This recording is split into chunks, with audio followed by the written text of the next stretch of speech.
네, 오늘 토요일인데 뉴스 영상 올려드리겠습니다. 어제 왜냐면 처음에 제가 이제 키워드를 막 예고를 해드렸는데요.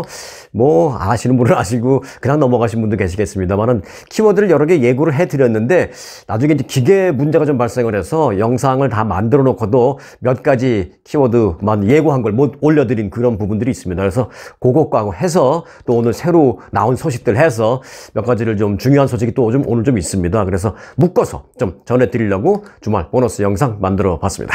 자, 먼저 키워드 전해드릴게요. 격투 끝에 성폭행범 제한한 한인 태권도 사범. 이게 텍사스주에서 있었던 일인데요. 텍사스주에 혹시 용인 태권도장이라고 아시나요? 그쪽 스토리입니다. 자, 잠시 후에 전해드리겠고, 두 번째, 북가주에서 교통사고로 한인 천주교인 3명 사망이라는 안타까운 키워드도 있습니다. 그리고 미국 대학 졸업하면 영주권 준다는 얘기고요. 추워서 퍼지고 더워서 퍼지는 전기차라는 키워드도 있습니다. 그리고 미 전국 자동차 딜러들 사이버 공격당했다라는 내용도 있고, 위성 인터넷을 내 배낭 안에 라는 키워드도 있습니다. 그리고 트럼프 당선되면 물가 폭등이라는 것도 있고, 허리가 아프다면 지금 당장 일어나 걸으라 라는 키워드가 있습니다. 오늘 키워드가 좀 굉장히 많은데요. 내용은 길지 않습니다. 짧게 좀 간추려서 짧게 축약해서 주말 편안하게 보실 수 있도록 준비했으니까 함께 해주시기 바라겠습니다. 자, 바로 갑니다.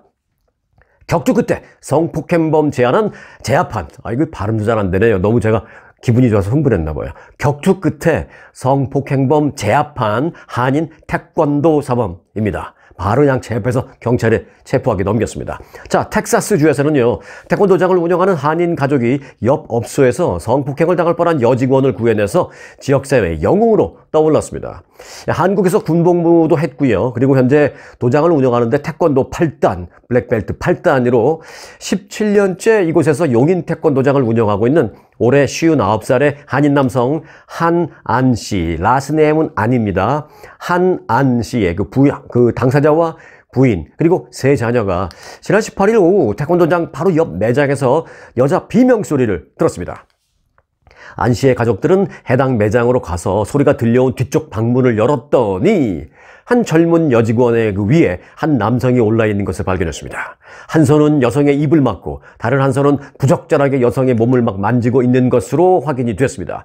이 안 관장님이 용의자의 셔츠를 바로 달려가서 용의자의 셔츠를 잡고 떼어낸 다음에 막 비틀면서 움직이지 못하게 하면서 용의자와 이 관장님 간에 이 싸움이 시작됐습니다.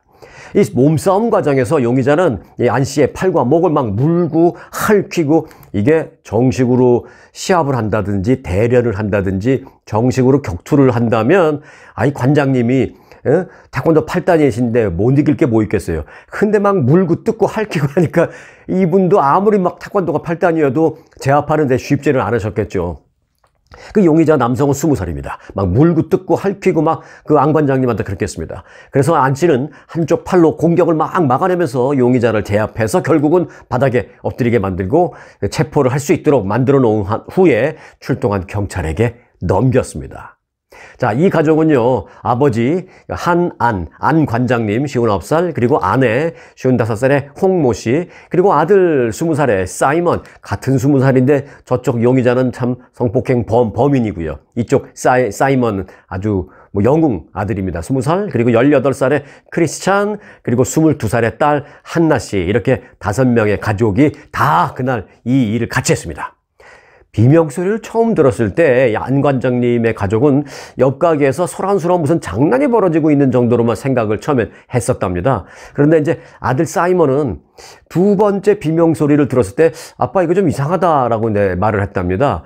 근데 그것은 아버지 안 관장님도 그래 이건 좀 뭔가 문제 있는 소리인데 라고 말을 했답니다. 실제 공포로 인한 비명소리임을 두 번째 비명소리에서는 그렇게 둘 다 아들 아빠 다 그렇게 느꼈다라고 이제 당시를 증언했습니다. 이 성폭행 미수범 용의자는 알렉스 로빈슨이라는 이름의 올해 20살 남성으로 확인됐습니다. 이 안 관장님이 용의자의 셔츠를 잡고 막 비틀어서 움직이지 못하게 하는 그 과정, 그렇게 막 하면서 용의자가 막 물고 뜯고 핥히고 했다 그랬잖아요. 그 용의자 간의 싸움이 그래서 이제 시작이 됐는데, 용의자가 안 되겠으니까 자기 그냥 셔츠를 막 셔츠를 벗어 던지고 이제 도망가려고 했는데, 그러자 또 이 안 관장님이 다시 또 빠르게 움직여서 용의자의 다리를 잡아서 다시 제압하는 등 상당히 꽤 긴 시간 동안 이 몸싸움과 이 격투 과정이 있었다라고 합니다. 이 과정에서 용의자는 그 안 관장님의 팔과 목을 물어뜯고 핥혔고, 또 안 관장님은 이렇게 계속 공격을 제압하면서 이제 참 그래도 나름 어렵게, 상당히 어렵게 이 제압을 했다고 합니다. 이 용의자는 용의자대로 얼마나 필사적으로 그걸 도망가려고 필사적으로 핥히고 맞고 했겠어요. 다른 태권도 실력으로는 도저히 안 되니까 물고 뜯고 핥히고 막 얼마나 필사적으로 했겠습니까? 자기도 잡히지 않으려고. 자, 그러자 이제 아들 사이먼도 같이 가세해서 이 용의자를 발과 주먹으로 차면서 아버지를 도왔습니다. 뒤돌려차기 뭐 이런 거 뭐 좁은 데서는 사실 쉽지 않죠. 여하튼 아주 두 부자가 용감하게 잘 제압을 했습니다. 이 안 관장님은 태권도 외에도요, 합기도, 그리고 저도 이런 게 있는지 모르겠는데, 그 현지에서 얘기를 들어보니까 권격도라는 것도 그 증을 갖고 있대요. 권격도. 이건 저도 처음 알았습니다. 좀 알아봐야 되겠습니다. 권격도, 그리고 킥복싱, 또 검도도 유단자라고 합니다. 그래서 이제 자녀들도 어릴 때부터 태권도를 하기 시작해서 모든 가족이 올 검은티, 모든 가족이 전부 검은티 블랙벨트입니다. 자, 이제 그 아들 크리스찬은 용의자가 또 도망갈 것을 대비해서 그 격투 도중에 자기 형과 아버지는 이제 격투를 벌이고 자기는 도망갈 걸 대비해서 현관문을 잠그고 가구로 바리케이트 치고, 그리고 창문 같은 데는 도망갈까 봐 거기서 딱 버티고 있고, 야, 용의자가 무서웠겠어요.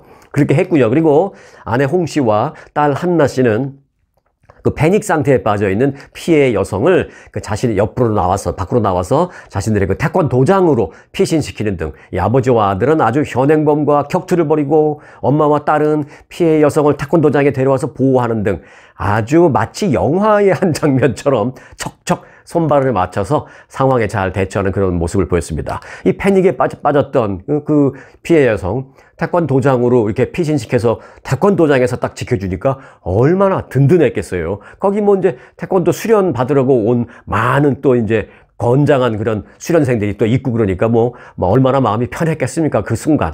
자, 그래서 현재 언론에서는요, 이 소식을 상세하게 보도를 했고요. 셰리프국은 SNS를 통해서, 그 셰리프국이 SNS를 통해서 이 안 관장님을 영웅이다라고 이렇게 칭송을 했습니다. 자, 텍사스의 그 용인 태권도장 혹시 아시는 분 있으신가요? 있으시면 좀 댓글로 연락해 주시기 바라겠습니다. 자, 이어서는 좀 안타까운 교통사고 소식을 전해드릴 수밖에 없는데 길지는 않습니다. 북가주의 오클랜드 인근에서 교통사고로 한인 3명이 한꺼번에 숨지는 비극이 발생했습니다. 북가주 샌 리안드로 경찰국에 따르면 이 사고는 지난 6일, 좀 됐어요, 발생한 지는. 오전 이 오클랜드에서 남쪽으로 약 한 10마일 정도 떨어진 샌 리안드로 지역 워싱턴 애비뉴하고 헬시온 드라이브 교차로에서 발생했습니다. 이날 발생한 차량 사고로 70대 한인 신모 씨와 신 씨의 부인, 그리고 80대 한인 여성 박모 씨 등 차 안에 있던 3명이 모두 현장에서 사망한 것으로 전해졌습니다.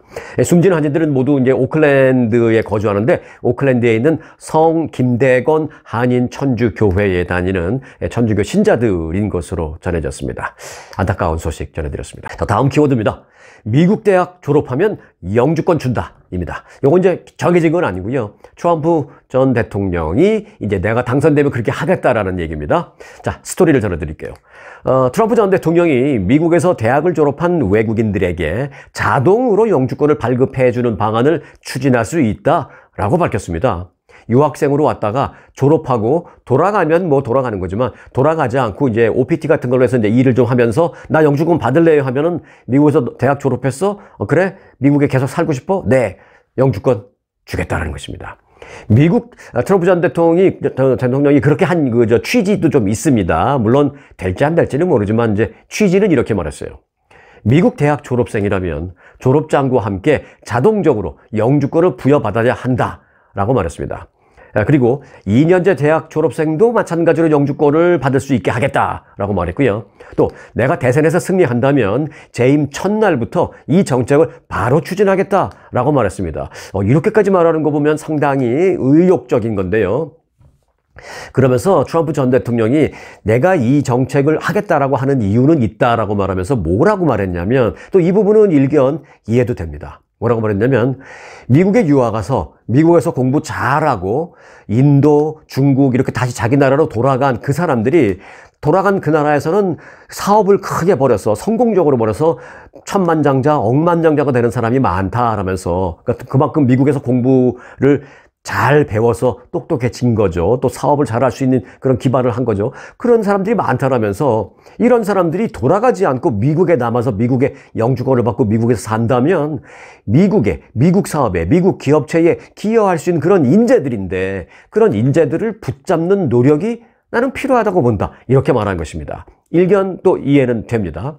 자, 학생 비자를 받은 외국인들은 아시다시피 대학 교육이 다 끝나고 나면 이제 OPT라는 거를 신청해서 그걸 받으면 졸업을 한 후에 바로 고국으로 돌아가지 않고 뭐 짧으면 1년 정도, 길면 뭐 3년까지 미국에서 체류하면서 취업을 안 하면 안 되죠. 취업해서 이제 체류 허가를 그렇게 받을 수 있습니다. 그런데 이제 그게 다예요. 그리고 나면 그 취업한 회사에서 모두 영주권 신청이 들어간다면 모를까? 그렇지 않으면 결국은 다 자기 나라로 가야 되는데 그런 인재들을 붙잡고 싶다라는 것입니다. 자, 연방의회 조사에 따르면 지난해 그 OPT를 통해서 취업 허가를 얻은 외국인 수는 약 34만 명에 이르고 있습니다. 그러니까 트럼프 전 대통령 말처럼 그런 정책이 이루어진다면 산술적으로는 그 34만 명이 영주권을 신청할 수 있다는 것이죠. 그러니까 매년 그 정도 규모, 34만 명 정도 규모의 미국 대학 졸업생들이 영주권을 받을 수 있게 되는 셈이다. 이렇게 볼 수 있는 겁니다. 그런데 이제 희한한 건요. 이 트럼프 전 대통령의 이 같은 발언이 알려지자 이민 반대 단체는 물론입니다만은 이민 옹호 단체도 일제히 비판의 성명을 내고 있어요. 좀 이상하죠. 자, 일단 이민 반대 단체인 그 넘버스 USA라는 데는요. 대학이 무슨 비자 공장으로 전락할 것이다. 영주권 공장으로 전락할 것이다 라면서 입학 경쟁은 이 때문에 더욱 불필요하게 치열해지고 등록금도 더 불필요하게 치솟을 것이다 라면서 졸업생의 취업 경쟁도 더 심해질 것이기 때문에 우리 이민 반대 단체에서는 반대 뭐 이렇게 말했습니다. 근데 뭐 이건 이민 반대 성향의 단체이기 때문에 그렇게 말하는 것 뭐 일견 이해가 됩니다. 그런데 그런가 하면 이민 옹호 단체도 비슷한 말을 했어요. 이민 옹호 단체는 트럼프는 학생 비자를 규제하고 졸업생들의 미국 체류를 더욱 어렵게 한 경력이 있다. 대통령 했을 때 그렇게 말하면서 그렇기 때문에 트럼프의 이 같은 이 같은 발언을 듣고 우리는 그저 웃음이 났다. 라고 말했습니다.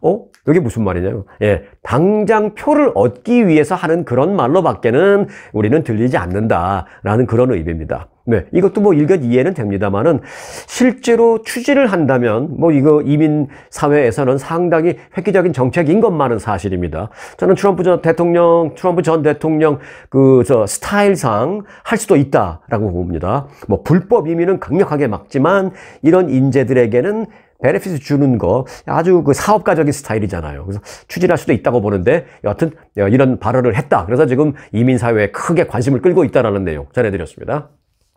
다음 키워드입니다. 추워서 퍼지고 더워서 퍼지는 전기차입니다. 전기차 갖고 계신 분들 많으시죠? 자, 지난 겨울 강추위로 인해서 배터리가 방전돼서 줄줄이 멈춰섰던 그 전기차들이 이번에는 폭염에 푹푹 방전되면서 쓰러지고 있습니다. 유난히 추웠던 지난 겨울. 충전기마저 얼어붙으면서 차주들이 이제 크게 고생을 했었는데요. 이번에는 폭염과 그 열돔 현상으로 인해서 또다시 고민에 빠졌습니다. 90도를 넘는 또 100도를 넘는 그 고온에서 전기차의 주행 거리가 최대 31%까지 푹푹 줄어든다라는 조사 결과도 나왔습니다. 배터리가 가만히 있어도 너무 공기가 뜨거우니까 제 기능을 못하고 이제 줄어드는 거죠. 그래서 실제로 피해가 속출하고 있습니다. 실제로 그 AAA가 시험을 해보니까요.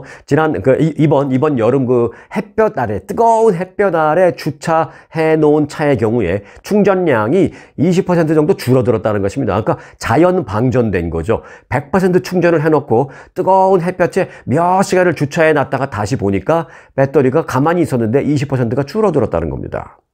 그래서 이제 폭염 속에 주차되어 있던 한 전기차가 방전이 돼서 갑자기 문이 열리지 않는 바람에 그 아래에 있던 20개월짜리 그 아기가 차 안에 갇히는, 그래서 뭐 나중에 뭐 구조대가 와서 유리창 깨고 구조한 그런 아찔한 사고까지 발생했습니다.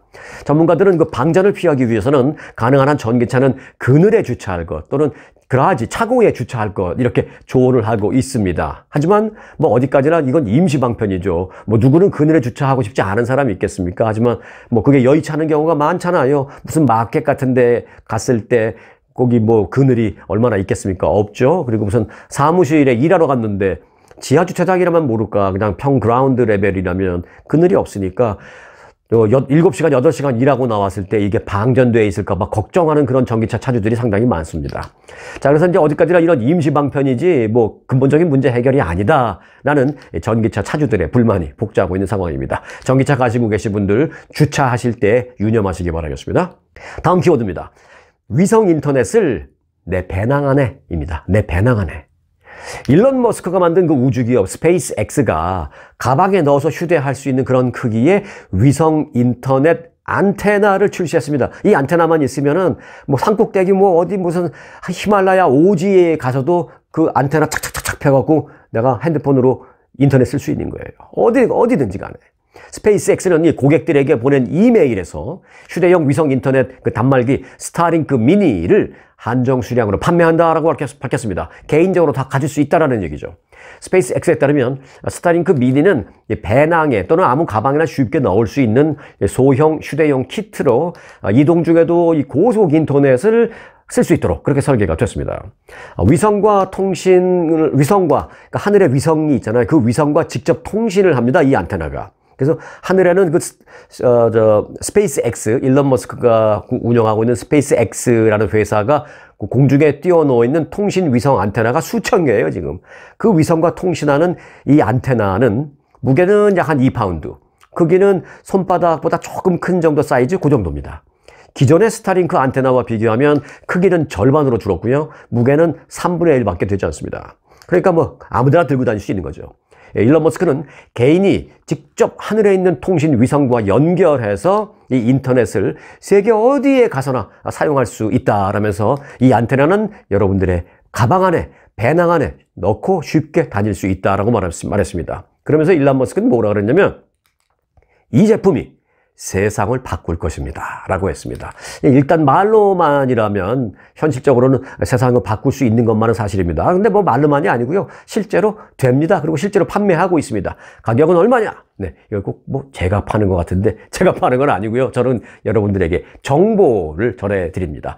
지금 초기 가격은요, 단말기만 사는데 $599로 책정되어 있습니다. 일단은 $600 정도로 생각하시면 되겠습니다.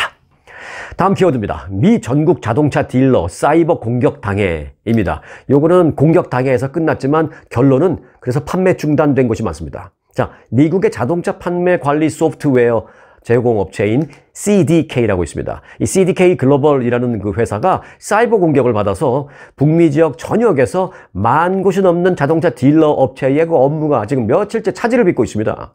이 CDK가 제공하는 그 소프트웨어가 있어야 자동차 뭐 재고가 어디에 있는지 내가 판 다음에 본사에다 연락하고 뭐 이런 것들 모든 소프트웨어 프로그램이 거기다 돼 있는데 이게 지금 작동을 안 하는 거예요. CDK는 지난 19일과 20일 이틀 동안에 걸친 그 사이버 공격 여파로 전산망 가동이 중단됐다고 밝혔습니다. CDK는 이에 따라서 전국의 자동차 딜러들에게 시스템 복구하는 데까지 며칠이 더 소요될 것 같다라면서 긴급히 공지문을 돌렸습니다.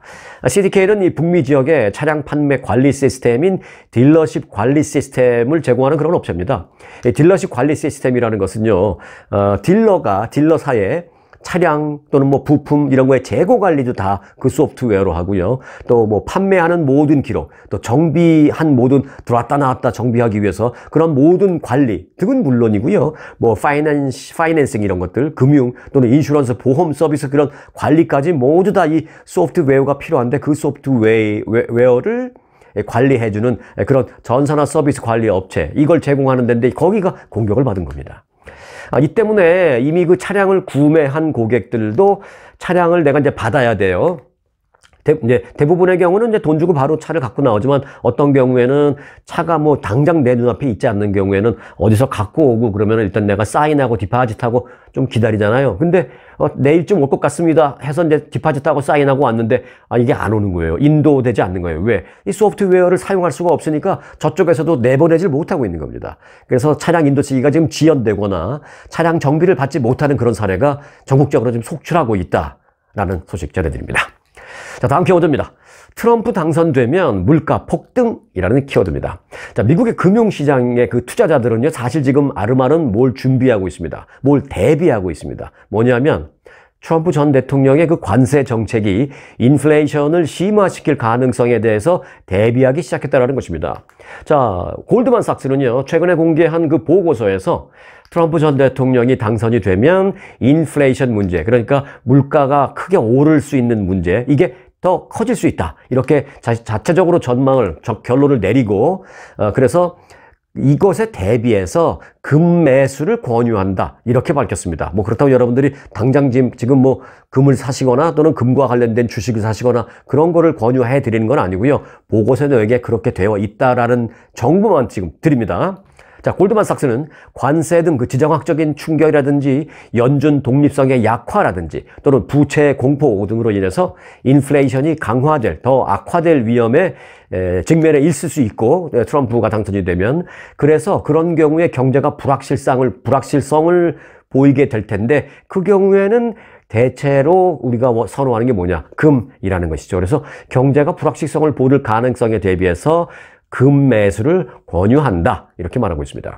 자, 트럼프 전 대통령은 보편적 관세로 웬만한 수입되는 물품에 at least 적어도 10% 관세를 매기겠다고 했고요. 그리고 스페셜리 중국산 수입품에 대해서는 미니멈 60%는 매기겠다. 뭐 심지어 100%까지 얘기도 나왔는데 일단 미니멈 60% 관세를 매기겠다 이렇게 얘기하고 있습니다. 그러니까 중국산 수입품을 100원에 수입을 해왔다면 이번에 트럼프 전 대통령이 그렇게 정책을 취하면 160원에 수입을 해야 되는 거죠. 그러면 미국에서 수입한 사람은 얼마예요? 100원에 갔다가 200원에 팔았는데 160원에 수입을 해오니까 250원, 300원에 팔 수밖에 없겠죠. 그러니까 물가가 갈 수밖에 없다는 것입니다. 그것도 큰 수치로.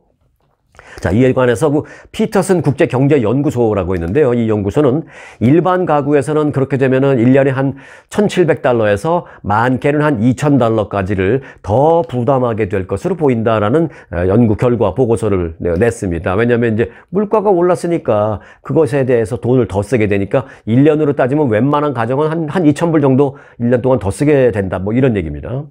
트럼프 전 대통령은 또 기본적으로 연방준비제도에 대한 대통령의 통제권을 강화해야 한다는 생각을 갖고 몇몇 측근들에게 연준을 대통령이 통제하는 그 파워를 더 가질 수 있는 법적인 거를 좀 찾아보라고 이미 시켰습니다. 네, 그 연준도 내가 통제하겠다는 것이죠.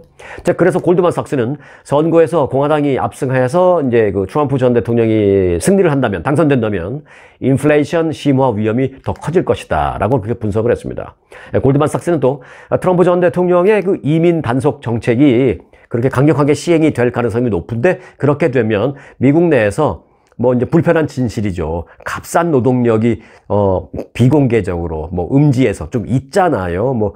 그 캐시 주고 일 시키고 이런 그런 값싼 노동력이 있잖아요. 다 불법으로 오신 분들이 그렇게 이제 일하고 그런데, 그런 값싼 노동력이 부족해지는 현실적인 것을 맞닥뜨리게 돼서 결국은 이제 임금 상승과 그에 따른 물가 상승을 더 유도할 수 있다라는 부분도 지적을 했습니다. 그렇다고 그런 불법으로 오신 분들 일하고 그러는 게 좋다라는 게 아니라 이제 현실을 얘기하는 겁니다. 자, 그럼에도 불구하고 지금 그 트럼프의 당선 가능성이 서서히 높아지고 있습니다. 그 부분은 조금만 더 부연 설명을 드릴게요. 트럼프 전 대통령이 지난 30일 유죄 판결을 받았잖아요. 그런데 그 유죄 판결을 받은 이후에 오히려 후원금이 엄청나게 급증하면서 몰려들고 있습니다. 돈 떨어지는 소리가 들려요, 지금. 이제는 그래서 바이든 대통령의 모금액 우세라는 게 거의 사라졌다는 분석입니다. 바이든이 모금액, 돈적으로는 우세는커녕 거의 같거나 아니면 역전됐다는 얘기까지도 나오고 있습니다. 트럼프 캠프는 지난 5월에 무려 한 달 동안에 얼마를 후원금 받았냐? 1억 4,100만 달러를 모금했다고 밝혔습니다. 이는 바이든 대통령 측이 같은 5월 달에 모금한 8,500만 달러보다도 훨씬 많은 액수죠. 이로써 이제 월간 모금액 측면에서 트럼프 전 대통령은 바이든 대통령에게 2개월 연속 우위를 점했습니다. 지금 토탈 갖고 있는 돈은 바이든 캠프 쪽에 좀 더 많겠지만 5월, 6월, 4월, 5월 두 달 연속적으로 트럼프 캠프가 돈 더 많이 벌고 있는 거예요. 이번 달 6월 달도 마찬가지고요. 바이든 대선 본부의 선거 자금 우위가 그래서 이제 거의 사라졌다라는 게 미국 언론들의 분석입니다. 자, 그래서 이제 트럼프 캠프 측은 뭐라고 말하고 있느냐? 우리 이제 돈 많다. 그래서 노동절인 9월 2일까지 우리는 무려 1억 달러를 투입해서 텔레비전 광고 등에 대대적으로 사용할 계획이다 라고 밝혔습니다. 앞으로 이제 TV 같은 거 보실 때 트럼프 선거 광고 많이 나올 것 같습니다. 그리고 이제 TV뿐만 아니라 이제 유튜브에도 바이든, 트럼프 양쪽 캠프 다 광고합니다. 가끔 이제 지금서부터는 이제 시간이 가면 점점 더 이제 선거 광고, 대선 광고가 유튜브에서도 많이 나올 것입니다. 참고해 주시기 바라겠습니다. 자, 오늘 마지막 키워드입니다. 허리가 아프다면 당장 일어나 걸으라. 입니다. 요건 이제 성경책에 나오는 예수님이 얘기한 거랑 좀 비슷하죠? 일어나 걸으라. 제가 그걸 좀 차용해서 따봐서 좀 썼습니다. 내용은 이렇습니다. 허리 통증을 앓은 적이 있는 성인이 규칙적으로 걷기 운동을 하면 요통이 재발하지 않는 기간이 걷지 않는 사람들보다 2배 가까이 더 길어진다라는 임상 시험 결과가 나왔습니다. 허리 통증을 앓은 적이 있는 성인이 규칙적으로 걷기 운동을 하면 요통이 재발하지 않는 그런 기간이 규칙적으로 운동을 안 하면 허리 통증을 앓았어요. 그런데 치료를 받았어요. 그래서 지금은 안 아파. 그런데 이제 안 아프니까 난 이제 아무것도 안 해요. 운동도 안 해. 가만히 있어요. 그렇지 않으면 다시 재발할 때까지 기간이 한 112일 정도, 평균 그 정도, 그러니까 112일 정도 후에 재발할 가능성이 높다라는 것이죠. 그런데 허리 통증을 치료받고 지금 안 아픔에도 불구하고 매일 규칙적으로 걷기 운동을 한 그 사람들은 112일이 아니라 한 220일 정도 후에 재발할 가능성이 있다라는 것입니다. 그러니까 재발하지 않을 그 기간이 2배 정도 길어진다라는 것이죠. 호주 맥쿼리 대학의 마크 행콕 교수가 연구한 건데요. 그 허리 통증 병력이 있는 성인 700여 명을 대상으로 6개월간 걷기 운동을 하고 효과를 최장 3년간 추적하는 임상 시험을 했습니다. 그래서 거기서 그런 결과를 얻은 거예요. 행콕 교수는 규칙적인 걷기 운동은 허리 통증 재발 방지에 가장 좋은 운동법이다. 그렇게 우리가 결론을 냈다라고 말했습니다. 이 연구팀은 요통은, 허리 통증은 삶의 질을 저하시키는 주요 원인으로 전 세계적으로 약 한 8억 명 정도가 겪고 있다라고 합니다. 특히 이제 반복적으로 재발하는 게 특징이죠. 허리 통증은. 아팠다가 치료를 받으면 뭐 좀 나은 듯 했다가 또 얼마 있으면 또 다시 아프고 이렇게 재발이 가장 흔한 그 질병 중에, 질환 중에 하나가 이 허리 통증인데요. 그래서 재발시키지 않기 위해서 연구한 게 매일 규칙적인 걷기라는 것입니다. 그래서 이제 요통, 허리 통증에서 회복된 사람 10명 가운데 7명은 대부분 재발을 경험한다라고 합니다. 그래서 이제 이를 방지하기 위한 방법을 찾기 위해서 이 마크 행콕 교수가 이 같은 연구를 시작하게 됐다라고 밝혔습니다. 허리가 꼭 아프지 않아도요, 뭐 매일 규칙적으로 걷는 것에 대해서 뭐 이의를 제기할 사람은 아무도 없을 것이라고 생각합니다. 그런데 이제 거기다가 허리까지 튼튼해진다니 정말 걷지 않을 이유가 없습니다. 자, 일어나 걸으십시오. 네. 오늘 영상 여기까지입니다. 스토리가 있는 스토리뉴스 마칩니다. 전문적인 리서치와 차별화된 접근 방법, 이경희 이민법 변호사, 투자이민의 EB5의 풍부한 경험에 이경희 변호사와 체계화된 멘토 시스템으로 철저히 교육받은 직원들이 여러분의 이민법 케이스를 도와드립니다. 이경희 변호사 사무실은 한 번 맡은 케이스는 끝까지 책임집니다. 항상 세밀하고 정확한 일처리로 고객분을 성심껏 도와드리겠습니다. 저희 사무실을 믿고 맡겨주시면 여러분의 케이스를 성공으로 이끌겠습니다. 투자이민 전문 이경희 이민법 변호사.